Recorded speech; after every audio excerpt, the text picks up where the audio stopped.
Para quienes toman apuntes, el título de la predicación de hoy, el llamado a la iglesia religiosa y fría. Recuerden que hemos iniciado la serie El llamado a la iglesia. Esa es la serie que hemos iniciado el domingo pasado, el llamado a la iglesia. Y la prédica de hoy es el llamado a la iglesia religiosa y fría. Y recordemos que no se refiere al nombre de la iglesia o al aviso de la iglesia, porque la iglesia somos usted y yo. Entonces, al final, el llamado al cristiano religioso y frío. Pero el título es el llamado a la iglesia religiosa y fría, y vamos a estar en Apocalipsis 2. Como les dije, hemos iniciado la serie El mensaje de la iglesia y tomamos como base el libro de Apocalipsis, la revelación que el Señor Jesucristo hizo al apóstol Juan.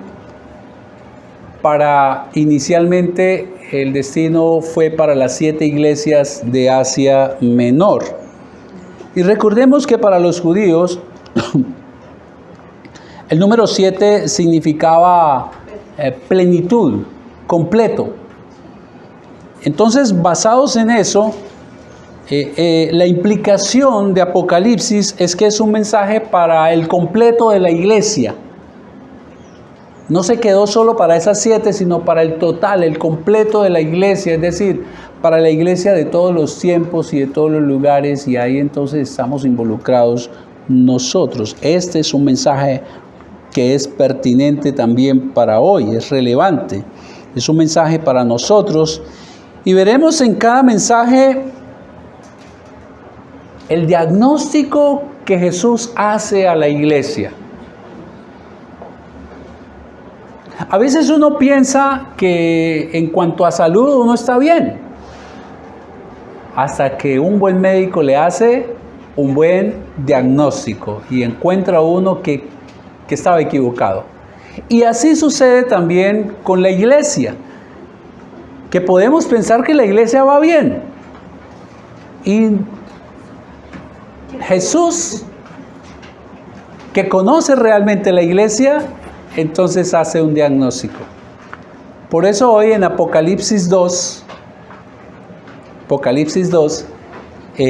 vamos a ver el mensaje que el Señor dejó para la iglesia de Éfeso. Y vamos a leer del versículo 1 al versículo 7.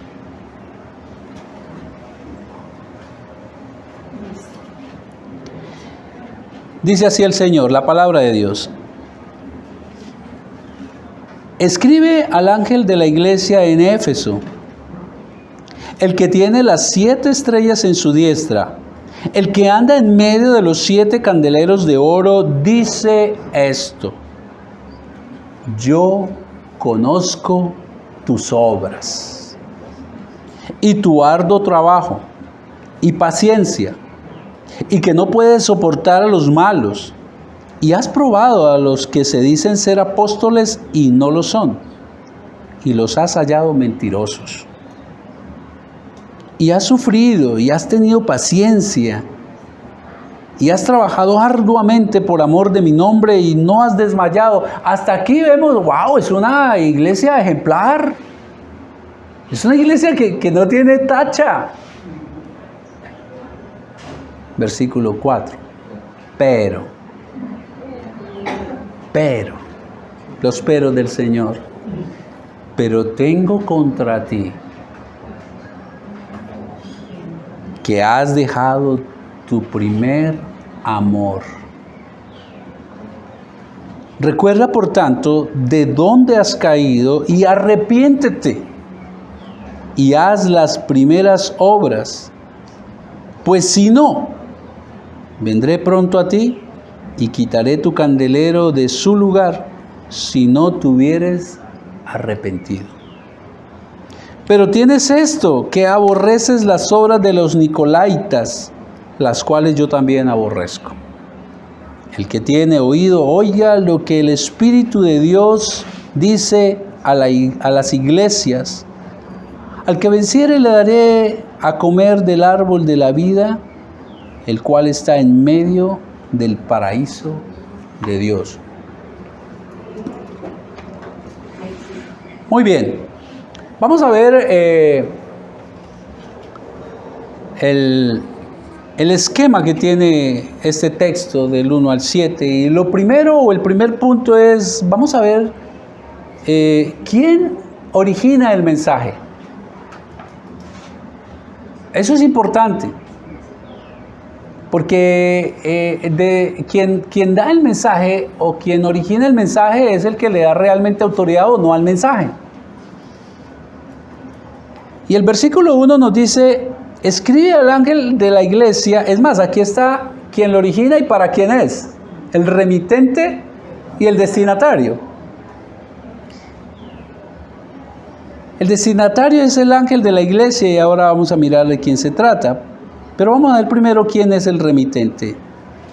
El que tiene las 7 estrellas en su diestra. El remitente es el que anda en medio de los 7 candeleros de oro. El mensaje viene de él. ¿Y quién es? Por deducción, pero vamos a verlo desde las Escrituras. Y acostumbrémonos a algo, queridos. Siempre el sustento nuestro bíblico. Bíblico. ¿Qué dice la Escritura? El mensaje está dirigido inicialmente al ángel de la iglesia. La palabra ángel significa mensajero. Mensajero. Y por el contexto no se está refiriendo aquí a un ángel celestial, a un ser celestial, sino al encargado de la iglesia, al pastor de esta iglesia de Éfeso, a quien Dios deja como encargado de su rebaño. Y como dije en un principio, como es el mensaje a las 7 iglesias, es un mensaje para todas las iglesias de todos los tiempos. Así es que es un mensaje para el pastor de esta iglesia y para el pastor de cada una de las iglesias. Él es el destinatario inicial. Pero si nos quedamos hasta allí, es muy posible que usted entonces se abstraiga del mensaje y diga, bueno, eso no es para mí, eso es solo para el pastor. No sé por qué estoy aquí en esta reunión. Por favor, acompáñeme al versículo 7. Dice así, el que tiene oído, oiga lo que el Espíritu Santo dice, ¿a quién? A las iglesias. Y ahí entonces sí está usted, porque la iglesia es usted. Y siempre que estudiemos un pasaje, observen estos, que empieza el versículo y termina, como empieza el pasaje y termina el pasaje, siempre importante. Y empieza diciendo que es al pastor de la iglesia, pero termina diciendo, esto es para todo el mundo, es para la iglesia también. Así de que este es un mensaje para usted, querido, también. La importancia, el peso del mensaje es dado por quien lo origina, como les estaba diciendo ahora. Y en cada uno de los mensajes, porque son 7 mensajes a 7 iglesias, usted va a ver que el mensaje inicia hablando de quién lo origina, de Jesucristo, por supuesto, pero por favor no nos perdamos de algo importante. En cada uno de los mensajes a la iglesia, Cristo va a hablar de sus atributos, de quién es Él. Jesucristo es quien tiene las 7 estrellas en su diestra y anda en medio de los 7 candeleros. Bueno, ¿y a qué se refiere con las 7 estrellas y los 7 candeleros? Por favor, miremos ahí capítulo 1, versículo 20. La Biblia, aprendan este principio, queridos. La Biblia se explica a sí misma. Cuando no comprendemos las Escrituras, son varias las razones. Una, falta madurez. Otra, no hemos orado al Espíritu Santo, porque sin Él no hay posibilidad. Y otra, no conocemos las Escrituras. Porque cuando conocemos la Escritura, ya, esto se refiere. Es más, Apocalipsis usted lo entiende mucho mirando Antiguo Testamento. Pero muy bien, ¿a qué se refiere que el que tiene las 7 estrellas en su mano y anda en medio de los candeleros? Versículo 20 del capítulo 1. Y Jesús mismo revela a qué se refiere. El misterio de las 7 estrellas que has visto en mi diestra, le dice a Juan, Y de los 7 candeleros de oro son estos. Las 7 estrellas son ¿quiénes? Los ángeles de las iglesias. Entonces los pastores, muy bien. Y cuando dice 7, entonces es completo. Es decir, ¿a quién? A todos los pastores. Y los 7 candeleros que has visto, ¿a qué se refieren? Son las 7 iglesias. Entonces ahora sí vamos nuevamente al versículo 1. ¿Y quién es el remitente? El que tiene en su diestra a los pastores y el que anda en medio de su iglesia. Jesucristo es quien tiene en su mano derecha a los pastores de la iglesia. ¿Y esto qué implica? Que es Jesucristo quien gobierna, que es Jesucristo el pastor mayor, el verdadero, el buen pastor, el pastor principal y el príncipe de los pastores. Y con esto del pastor principal, ustedes saben, iglesia, que uno de mis compromisos es ir rompiendo con culturas que se han dado a las iglesias. Ninguna iglesia tiene un pastor principal de carne y hueso, hermano. No hay pastores principales. Nuestro único pastor principal es nuestro buen pastor, el Señor Jesucristo. Los demás somos, como dijo el apóstol Pablo, simples juperetes. ¿Recuerdan que les enseñé? Los esclavos de más baja categoría. Esos somos nosotros, los pastores. Hermanos suyos con una encomienda diferente, hermanos. Es Cristo quien gobierna la vida y el ministerio del pastor. Es Cristo quien vigila y controla el ministerio pastoral.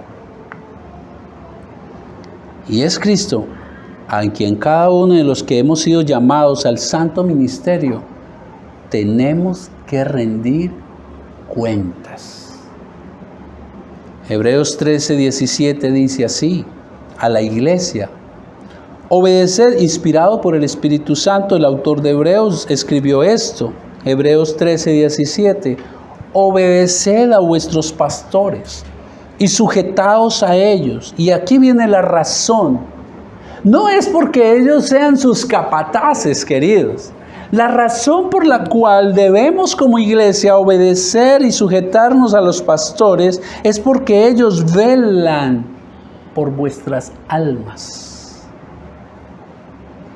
Y aquí viene el principal trabajo de un pastor, hermanos. Velar, no dormir, estar vigilante de su comportamiento. No, de vuestras almas, hermanos. Porque ellos velan por vuestras almas. ¿Y de qué manera? Como quienes han de dar cuenta. ¿Y por qué, queridos hermanos, somos llamados a sujetarnos a los pastores? Para que lo hagan con alegría y no quejándose, porque esto no es provechoso. Queridos, la obediencia al pastor no es emanada por su actitud de capataz.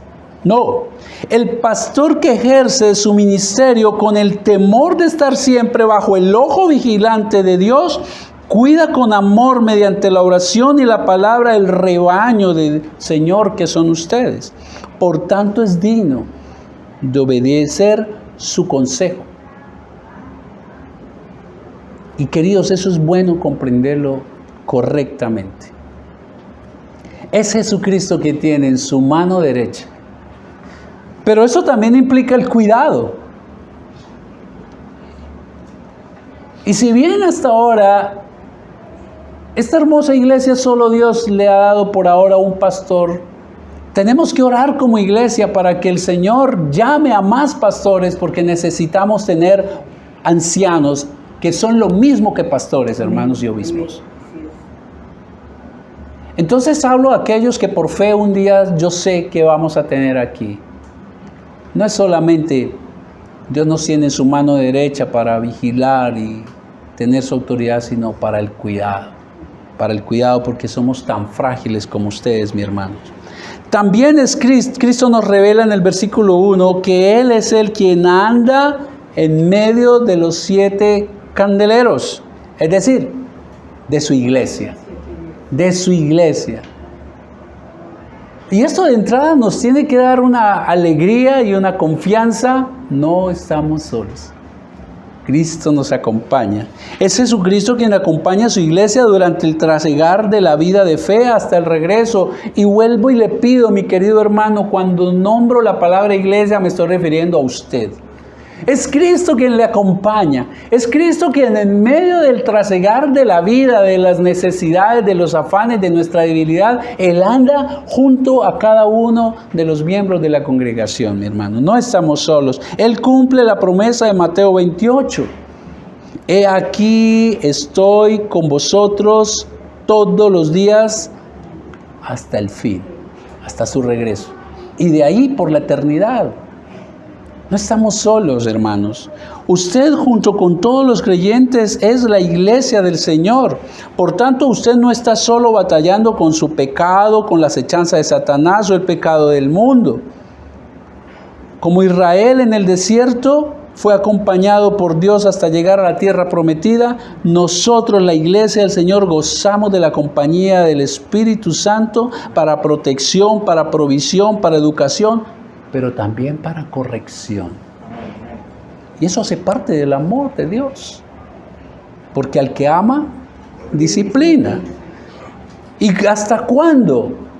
Hasta siempre, hasta cuando Él regrese. Él lo prometió para llevarnos con Él a la morada que se fue anticipadamente ¿a qué? A prepararnos, queridos. No estamos solos. No estamos solos. Ahora que ya vimos el destinatario y quién emite el mensaje, veamos cuál es el mensaje. ¿Cuál es el mensaje que Dios tiene para la iglesia de Éfeso, la que hoy hemos llamado la iglesia religiosa y fría? Versículos 2 y 3. Y cómo inicia es muy importante y contundente. Este es el mensaje. Yo conozco tus obras. Yo conozco tus obras. Y póngale su nombre. Yo conozco tus obras, Jair. Yo conozco tus obras y tu arduo trabajo y paciencia, y que no puedes soportar a los malos. Y has probado a los que se dicen ser apóstoles y no lo son, y los has hallado mentirosos. Y has sufrido y has tenido paciencia y has trabajado arduamente por amor de mi nombre y no has desmayado. Yo conozco tus obras, dice el Señor. Yo conozco tus obras. Una verdad que nos debe causar, hermanos, escalofríos. Saber que Dios conoce todo de nosotros es algo que nos debe causar escalofríos. Dios conoce todo, absolutamente todo de nosotros, hasta nuestros más recónditos pensamientos, el secreto más íntimo que usted tenga allí, el cual usted cree que nadie absolutamente conoce, Dios lo conoce. Esto dijo el salmista en Salmo 139, del 1 al 7. Oh Señor, has examinado mi corazón y sabes todo acerca de mí. Sabes cuando me siento y cuando me levanto. Conoces mis pensamientos aun cuando me encuentro lejos. Me ves cuando viajo y cuando descanso en casa. Sabes todo lo que hago. Sabes lo que voy a decir incluso antes de que lo diga, Señor. Vas delante y detrás de mí. Pones tu mano de bendición sobre mi cabeza. Semejante conocimiento es demasiado maravilloso para mí. Es tan elevado que no puedo entenderlo. Jamás podría escaparme de tu espíritu. Jamás podría huir de tu presencia. Tiene obviamente doble connotación, ¿no? Porque es ratificando también su compañía. Su compañía, hermano. Dios conoce todo de nosotros, tanto lo bueno como lo malo de nosotros. Y Dios le declara a los efesios, lo primero que hace es declararle lo bueno que están haciendo. Y en este sentido no podemos tener una falsa modestia, tampoco un orgullo elevado. No, nadie se sienta más, tenga más concepto de sí del que debe tener, dijo el apóstol Pablo. Pero es bueno saber que estamos haciendo bien. Y el diagnóstico del Señor muestra lo que la iglesia viene haciendo bien. Y es lo primero que vamos a ver, las buenas obras de los Efesios. Versículo 2 y 3, lo dijo ahorita. Lo primero que el Señor exalta es una exaltación que hace a su iglesia, el arduo trabajo y paciencia de los Efesios. No era una iglesia pasiva en cuanto a extender el reino de Dios. Éfeso fue la primera iglesia que Pablo fundó en Asia Menor. Y desde esta iglesia empezó a expandirse el evangelio por toda la región.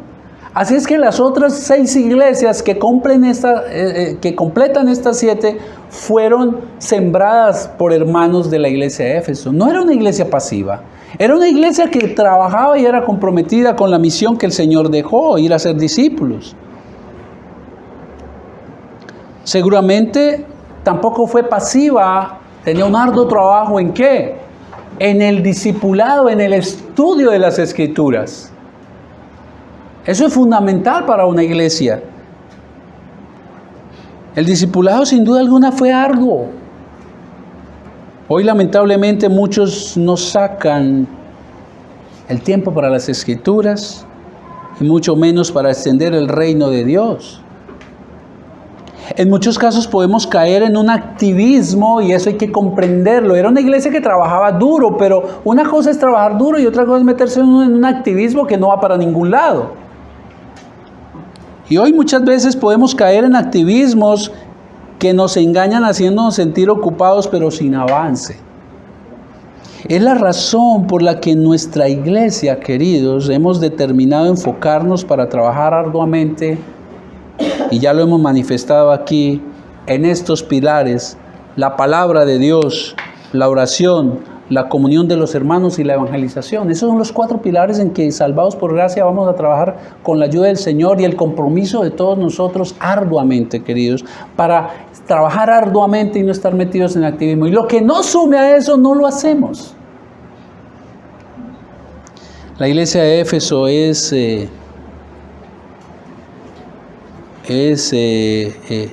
tiene cosas buenas. El Señor la alaba porque está haciendo cosas buenas. Lo otro que le dice el Señor es que no soportas a los malos. Sin duda siempre dentro de la iglesia hay hermanos que no viven conforme a la dignidad de ser un creyente. Esto no se está refiriendo, no soporta a los malos, es decir, a los que son inconversos. Está hablándole a la iglesia. No soporta a los que viven de manera equivocada dentro de la iglesia. ¿Y es un llamado qué? Es un llamado a que los hermanos, es reconocer que los hermanos se exhortaban entre ellos mismos. Es un llamado a la exhortación que nos enseña el Señor Jesucristo en Mateo 18. Cuando nos enseña que si vemos que un hermano hace algo malo, ¿qué debemos hacer? Acercarnos a él, hablar con el hermano, mostrarle con las Escrituras, querido hermano, querida hermana, con el amor del Señor, mira lo que estás haciendo, está fuera de las Escrituras. Y la Escritura también dice que si el hermano hace caso omiso, ¿qué debemos hacer? Vamos con otro hermano. Y el objetivo es restaurarle, hermanos. La iglesia de Éfeso no soportaba, es decir, no aguantaba eso. Y eso es bueno, porque si usted ve algo que yo estoy haciendo de manera equivocada, antibíblica, y usted viene pronto, es amor el que usted me tiene, y yo pronto voy a solucionar eso. Desafortunadamente, es algo que no se hace. Lo que comúnmente se ve es que si alguien ve algo equivocado del hermano, lo comenta con otro, y eso es antibíblico. Y es pecaminoso porque termina en murmuración y chisme. O la cultura viene y se le dice al pastor para que el pastor sea el que vaya. No, queridos, los unos a los otros en amor. Qué rico que nadie de la iglesia se dé cuenta, que usted se acerca y le dice al hermano y usted le acompaña. Ellos no soportaban eso, entonces era una iglesia sana, que rapidito se solucionaba este tema.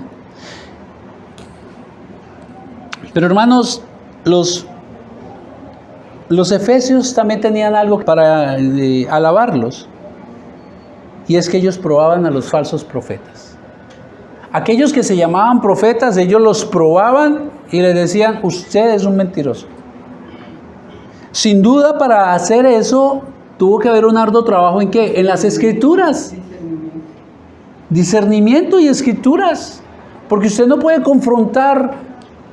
verificar si lo que alguien está diciendo es o no escritural si usted no conoce las escrituras primero, hermanos, para evaluarlos correctamente. Los falsos maestros, queridos, siempre han existido y vendrán más. Eso es algo seguro. Pero si usted no conoce bien la palabra de Dios, no podrá discernir la falsa enseñanza. Y entonces va a confiar su crecimiento espiritual en cualquier charlatán que se pare en el púlpito con una Biblia en la mano, hermanos. Y uno de los mayores peligros que está afrontando la iglesia cada día más, y lo muestran las estadísticas y uno lo ve en la práctica, no es que estén llegando más falsos maestros, siempre han existido y abundarán. El peligro es que cada vez la iglesia está dejando las escrituras a un lado. Ese es el gran peligro, queridos. La iglesia de Éfeso tenía algo muy bueno que Dios se lo alaba. Ellos conocían las escrituras y por tanto podían confrontar al falso maestro, hermanos. Y la pregunta que surge aquí es, ¿estamos preparados para ello? ¿Está usted preparado para discernir si la enseñanza que se les está dando es bíblica o no? Estos hermanos de Éfeso lo hacían. Pero también ellos tenían algo que el Señor les alaba. Has trabajado y sufrido por causa de mi nombre. Persecución. Aún, afortunadamente, nosotros no la vivimos. Pero no hay que esperar a que venga para estar preparados. La persecución se sufre y se aguanta con paciencia cuando estamos fortalecidos en la fe. Es una iglesia, Éfeso era una iglesia fortalecida en la fe, que soportaba el sufrimiento por el nombre del Señor Jesucristo, la persecución. Y en el versículo 6 también el Señor les alaba que ellos aborrecían, detestaban, odiaban ¿qué? Las obras de los nicolaítas. Fíjense que no se refiere, ellos odiaban a los nicolaítas, porque no se odia a la persona. A la persona, al pecador se ama. Lo que no se puede amar es el pecado que hace el pecador. Y el Señor aquí se refiere porque aborreces las obras, lo que hacen los nicolaítas. Los nicolaítas parece que era unas personas que su tendencia era a imponer sus doctrinas, a avasallar en la iglesia. Y no dudemos que en toda congregación hay quien quiere avasallar la iglesia. No olvidemos que en toda congregación es posible que alguien venga a creerse superior. Hermanos, somos iguales. Si el Señor dijo que ya no hay griego ni judío, ya no hay hombre ni mujer, todos somos iguales, hermanos. Y estos hombres venían a imponer sus doctrinas pecaminosas y fueron rechazados por la iglesia. Las obras que Jesús conoce y exalta en la iglesia de Éfeso nos muestran que era una iglesia ejemplar. Y es correcto, hermanos, que ustedes y yo también, oiga, yo cómo estoy en este asunto. Porque sin duda alguna todos estamos haciendo cosas correctas delante del Señor. Y eso le agrada a Él y lo exalta. Porque Él conoce nuestras obras. Sin embargo, y aquí es donde tenemos que colocar el foco. Lo que estemos haciendo bien hay que seguirlo haciendo. Pero el foco tiene que estar en el diagnóstico que el Señor nos dé de lo que no estamos haciendo bien. Y ahí es donde viene el pero de Dios del versículo 4. Pero Dios también conoce nuestras malas obras. Y es una capacidad que solamente el Señor tiene. Pero tengo contra ti. Y ahorita el Señor pasa de la alabanza a ser fiscal, a acusar, a una queja que tiene contra la iglesia de Éfeso. Pero tengo contra ti que has dejado, y hay una versión que dice que has abandonado tu primer amor. Tu primer amor.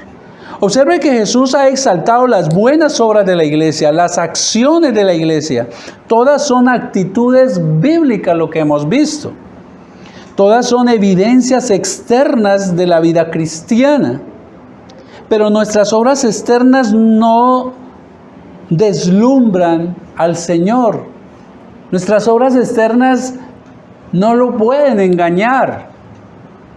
Podemos engañar a los demás y mostrar una vida totalmente piadosa, pero Él conoce el corazón y la motivación de nuestras obras, hermanos. Nada de lo que hagamos deslumbra al Señor. Dios conoce nuestro corazón, y como Adán delante de sus ojos, cuando Él pecó, nosotros también quedamos desnudos delante de sus ojos.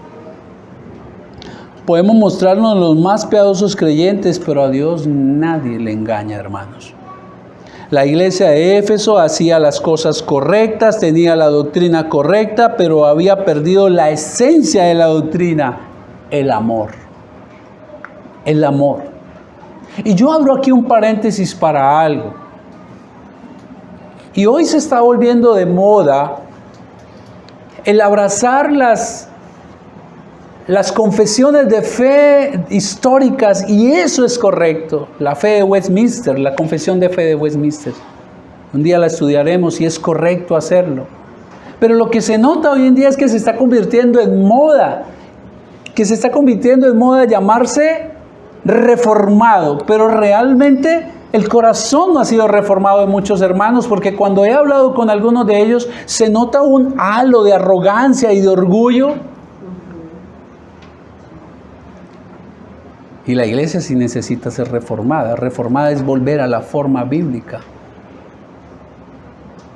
Entonces observen que hay muchas cosas que podemos estar haciendo que se ven bien, pero con una motivación diferente. Y es lo que le ocurrió a la iglesia de Éfeso. Todo esto que acabamos de ver de alabanza es correcto y es bíblico, pero abandonaron la esencia, el amor. Y la acusación, porque es una acusación de Jesucristo, es: tengo contra ti que has perdido tu primer amor. Hermanos, lo más seguro es que no se refiere a esa euforia que sentíamos recién nos convertimos al Señor. Recuerda cuando se convirtió al Señor, esa pasión que teníamos por Él. Vamos a ver que no se refiere a ese entusiasmo. Sin embargo, es importante no perderlo tampoco. Generalmente los nuevos cristianos son los que quieren participar de todos los discipulados.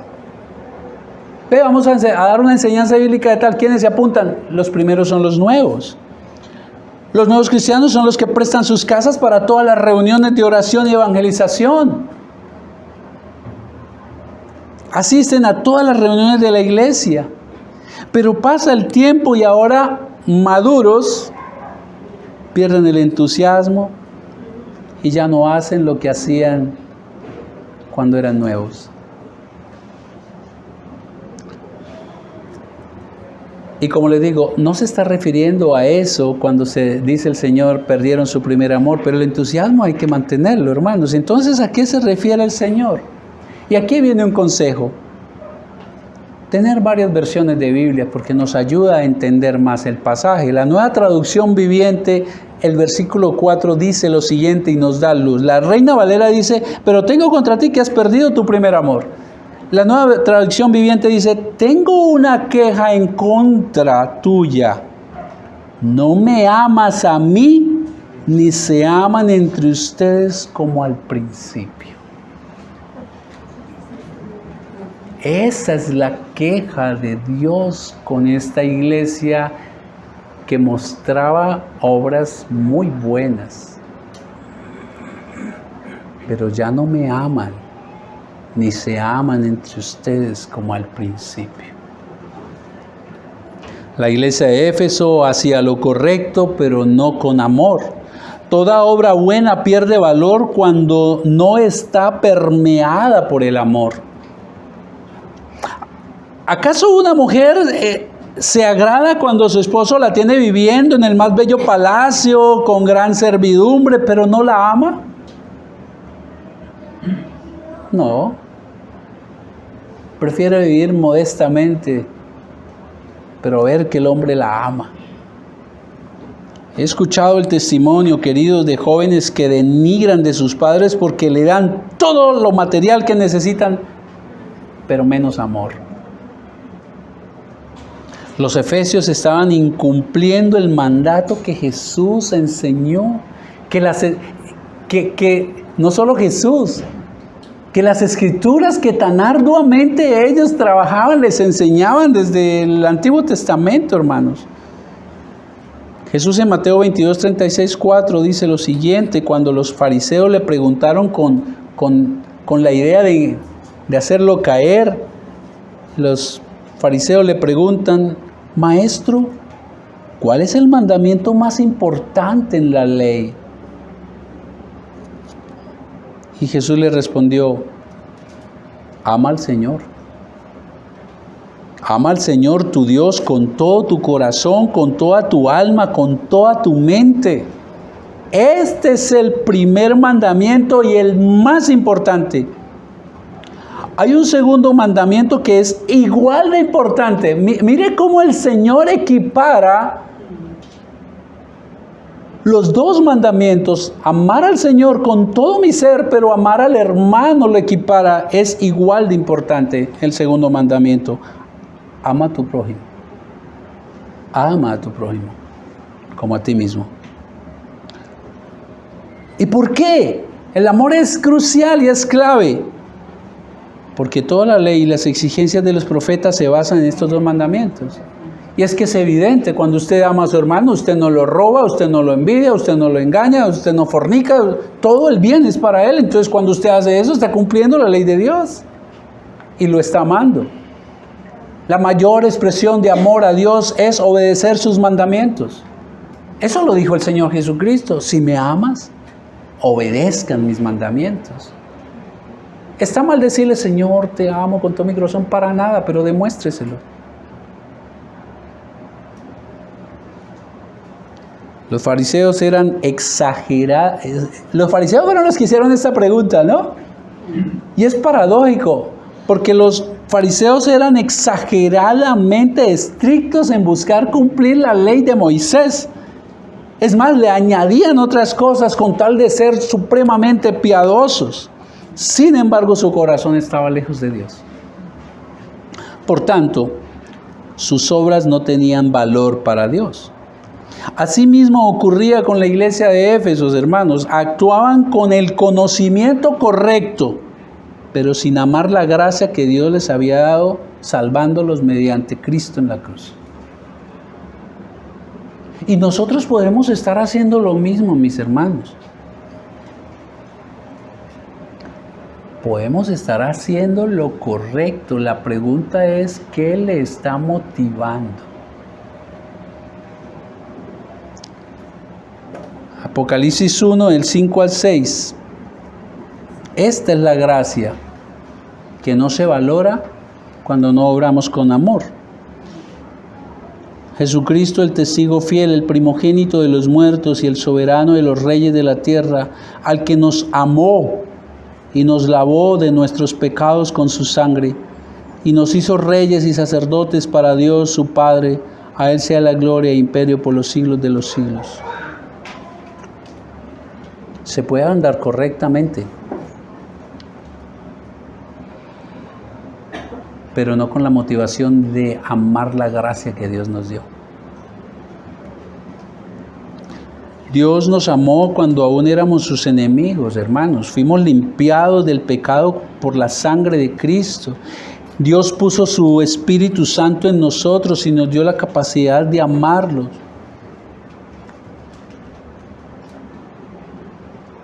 Y le amamos cuando le obedecemos. Eso fue lo que dijo Jesús en Juan 14:15. Si me amas, obedezca mis mandamientos.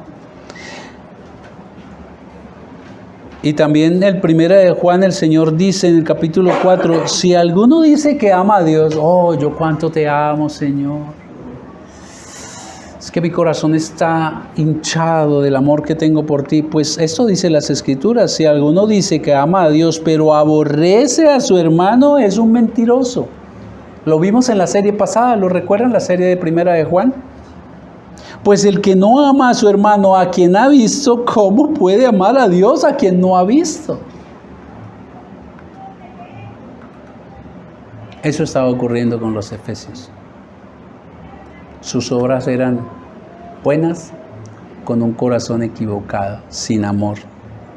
Hermanos, que no nos pase lo de los efesios, que el amor por Cristo expresado en el amor a los hermanos, no lo hayamos reemplazado por una fría vida cristiana. Es el amor a Dios el que debe motivar toda nuestra vida, hermanos. Cada cosa que hacemos, cada pensamiento, cada decisión, es por amor a Cristo que usted se debe acercar a las Escrituras, no para llenarse de conocimiento y orgullo, sino para conocer al amado. Es por amor a Cristo que usted debe hacer amistad con sus hermanos de la iglesia para servirles cuando ellos estén en necesidad. Es el amor a Cristo la razón por la cual usted debe venir cada domingo sin falta a adorar a nuestro amado. Es por amor a Cristo que usted debe llevar el Evangelio a los perdidos. Si el amor no es el motivo de nuestras acciones, hermanos, somos como un metal que solamente hace ruido y eso molesta a Dios.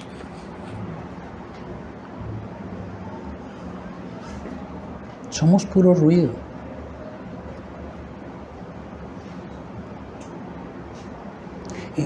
Y quiero aquí traer a colación algo. No estamos hablando de las buenas obras para ser salvos, porque es una carta dirigida a la iglesia, a los que ya son salvos. Pero recuerden que el Señor también nos dice que somos salvos para buenas obras. Ahora que somos salvos, Él espera que vivamos, que hagamos buenas obras, que evidenciemos, que demos fruto. Eso es lo que espera el Señor.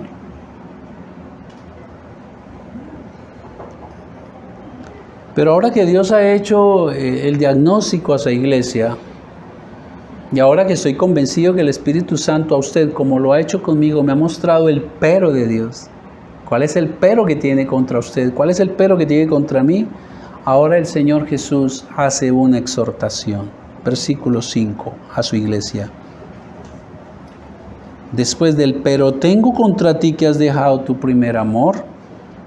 Ahora le dice el Señor, tan hermoso que eres, Jesús, gracias. Ahora dice, ¿qué debemos hacer? Recuerda. Recuerda, por tanto, de dónde has caído. ¿Cuál era la posición que tenías cuando me amabas? Y ahora, recuerda de dónde has caído. Dos cosas hay que hacer: recordar y arrepentirse. Y aquí la palabra arrepentirse en el original, en el griego, es cambiar de forma de pensar. Cambiar de forma de pensar. Recuérdalo, por tanto, de dónde has caído y arrepiéntete. Y entonces aquí nos dice qué es arrepentirse. Haz las primeras obras. ¿Y qué sucede si no nos arrepentimos? Si seguimos por la ruta equivocada. Si no, vendré pronto a ti y quitaré tu candelero de su lugar, si no te hubieres arrepentido. El Señor no solamente da el diagnóstico, Él da la forma de solución. La iglesia de Éfeso conoció ahora su condición, ya sabía lo bueno que hacía y la queja de Dios. estaba pasando por un enfriamiento espiritual. Se convirtió en una iglesia religiosa, pero sin intimidad con Dios. Y eso es un peligro que nos puede ocurrir a nosotros, hermanos. ¿Le ha pasado a usted lo mismo? ¿Ha tenido esos momentos o está viviendo un tiempo en el que vive el cristianismo como por inercia? Como que lee la Biblia porque toca, como que hay que orar como por cumplir un chulito, como que hay que venir el domingo porque pues... Pero no lo está haciendo por amor. Que hace las cosas por cumplimiento y no por el amor al Señor. El llamado del Señor es a hacer memoria del lugar, de la posición de relación correcta que un día tuvimos con el Señor. Es eso, es recordar, vengan mis principios. Cuando yo, me deleitaba leyendo tu palabra. Cuando yo me arrodillaba, Señor, y tenía esos momentos tan especiales contigo que quería no salir de allí. Cuando yo compartía de ti con los demás, con esa pasión. Es volver a recordar, hermanos, la relación correcta que se tuvo con Dios y ahora no se tiene. Nada mejor que recordar los hermosos inicios de una relación de amor para arrepentirnos de cómo estamos actuando hoy. Y siempre lo comparo con la relación de pareja porque es lo que hace el Señor. Relaciona la relación del matrimonio con Cristo y su iglesia, porque la iglesia es la novia. Y aunque no es el tema, hermano, de hoy, sí es un consejo también para las parejas. Que uno puede enredarse en cosas y cumpliendo como varón o como esposa, estoy cumpliendo, estoy chuleando, hago esto, eso es lo que me toca hacer, pero ¿y el amor? ¿Se ha enfriado? Toca recordar entonces los principios y comparar cómo estamos viviendo ahora para encender la llama del amor. Nada mejor que recordar cómo era el principio para caer en cuenta que lo que estoy haciendo es equivocado y entonces venir en arrepentimiento, tanto en la relación con Dios como mi relación con mi pareja o mi esposo. El Señor exhortó a los efesios a recordar sus inicios. Y entonces vemos un ejemplo de ello en Lucas 15, 17 al 19 con el hijo pródigo, ¿lo recuerdan? Después de haber defraudado el amor de su padre pidiéndole en vida la herencia, lo cual era y hoy es frustrante para un padre que su hijo en vida le pida la herencia, porque es decirle, muérete ya prácticamente. Y este hijo ha pedido la herencia, se ha ido por el mundo y la ha despilfarrado y ha estado en la más mala de las situaciones, comiendo las algarrobas de los cerdos, y allí dice estas palabras, hermanos, cuando finalmente entró ¿en qué? En razón. Es el llamado que Dios nos hace, entren en razón. Y dijo este joven lo siguiente, se dijo a sí mismo, recordando, en casa hasta los jornaleros tienen comida de sobra. Y aquí estoy yo muriéndome de hambre. Y miren, tomó una decisión sabia. Este es el arrepentimiento. Volveré a la casa de mi padre y le diré, Padre, he pecado contra el cielo y contra ti. Ya no soy digno de que me llamen tu hijo. Te ruego que me contrates como jornalero. Aquí está el versículo 5, el llamado de Dios. Hagan memoria y entonces arrepiéntanse y vuelvan al estado en que estaban. El llamado de Dios es a que entremos en razón y vengamos a Dios en arrepentimiento por haber abandonado lo más importante, el amor.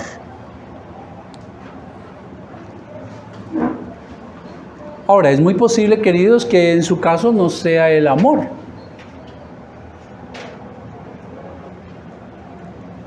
¿Y entonces de qué le acusa el Señor? Estoy convencido, totalmente convencido, que nadie está al 100% bien con Dios, empezando por mí. Entonces aquello que usted sabe que sabe porque el Espíritu Santo se lo muestra, arrepiéntete. Y arrepentirse, hermanos, no es compungirse y darse golpes de pecho. Eso es remordimiento, pero no arrepentimiento. Arrepentirse es cambiar de actitud. Es hacer lo que hizo el joven pródigo después de que vio su situación inmunda, recordar de dónde ha caído, de que era hijo, y lo ha reconocido y ha reflexionado tanto que decide regresar a pedir perdón y que ni siquiera lo trate como hijo, sino ahora contrátame como un peón tuyo. Y cuando vemos la historia, el padre sale y lo recibe y le pone el anillo de oro y lo viste con ropas blancas y le pone sandalias. Y eso hace nuestro Padre Celestial. Porque al que viene a mí no le echo fuera. Pero ¿qué sucede si nosotros seguimos neciamente sin arrepentirnos de la acusación que Dios tiene contra nosotros? Versículo 5 en el final. Si no, vendré pronto a ti y quitaré tu candelero de su lugar al que no se hubiere arrepentido. Quien no se arrepiente, quien no cambia, lo que demuestra es que verdaderamente no es un creyente. Así de sencillo. Aunque venga a la iglesia, aunque levante sus manos, aunque haga todo lo que piadosamente podemos decir, wow, este es un buen cristiano, como los efesios. Escuchen lo que dice el mismo apóstol Juan en su primer carta, capítulo 4, versículos 7 al 8. Amados, amémonos unos a otros porque el amor es de Dios. Todo aquel que ama es nacido de Dios y conoce a Dios. El que no ama no ha conocido a Dios porque Dios es amor. Entonces lo que le está diciendo el Señor a los efesios es, si ustedes no se arrepienten, lo que están mostrando es que ustedes no me han conocido. No son verdaderos creyentes, son simples religiosos. La religiosidad no salva, querida iglesia. La religiosidad no salva a nadie y el Señor asegura que el día de su regreso, cuando sea su juicio, los que se creían pertenecer a la iglesia del Señor, no van a ver sus nombres en el libro de la vida. Qué peligroso es caer en la religiosidad, hermanos.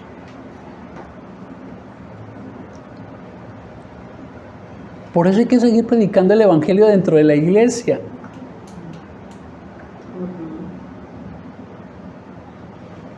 Porque dentro de la iglesia la cizaña crece.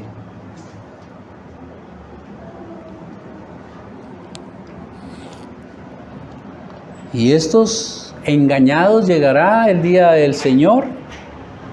Y cuando se abra el libro y salgan sus obras a relucir, ellos van a ver que en el otro libro de la vida y el Cordero no van a estar sus nombres. Y van a retumbar en sus oídos las palabras de Jesús en Mateo 7:21. No todo el que me dice, Señor, Señor, entrará en el reino de los cielos. Entonces, ¿quién entrará? Sino el que hace la voluntad de mi Padre, que está en los cielos. Muchos me dirán en aquel día, es decir, cuando Él regrese a juicio, Señor, Señor, no profetizamos en tu nombre, y en tu nombre echamos fuera demonios, y en tu nombre hicimos muchos milagros. Y dice Jesús, y entonces declararé, nunca os conocí, apartados de mí, hacedores de maldad.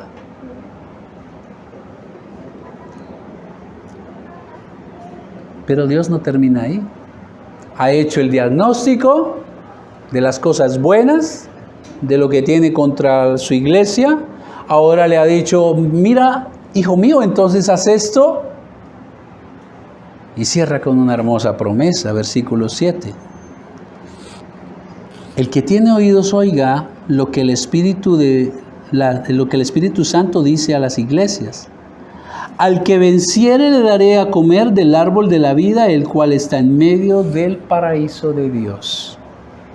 El que tenga oído, no se está refiriendo a oído físico. Solo quienes son espirituales entienden las cosas espirituales, lo dijo el apóstol Pablo.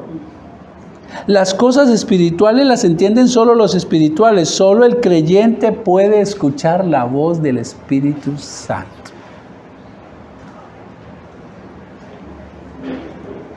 El que tenga oído espiritual, oiga lo que el Espíritu dice. Oír en el griego original implica también escuchar, entender, pero también obedecer. Para ellos, escuchar y obedecer eran sinónimos. Oír en el griego original es también obedecer. Si usted es un verdadero creyente, entonces tiene la capacidad de oír al Espíritu Santo, entender lo que dice, escuchar su voz, pero también tiene la capacidad ¿de qué? De obedecer. Es la manera en que usted vence la religiosidad, el enfriamiento que posiblemente esté viviendo hoy. Solo el creyente puede vencer todo pecado porque puede escuchar y obedecer el consejo de Dios. Y entonces, y solo entonces, gozará de lo que le fue negado a Adán y Eva. Ellos por su pecado comieron del fruto prohibido y entonces el Señor no les permitió comer del árbol de la vida. ¿Recuerdan? Pero la promesa del Señor es que quien venciere,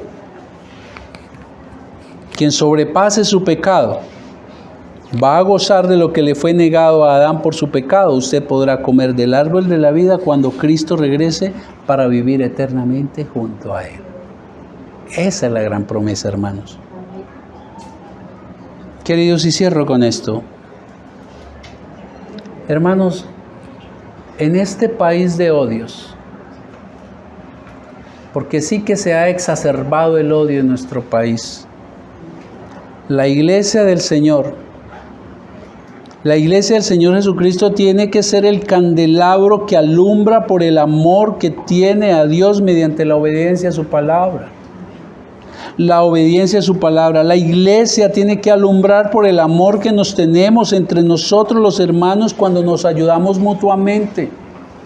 En este país de odios, la iglesia tiene que alumbrar cuando amamos al perdido llevando el mensaje que los salva.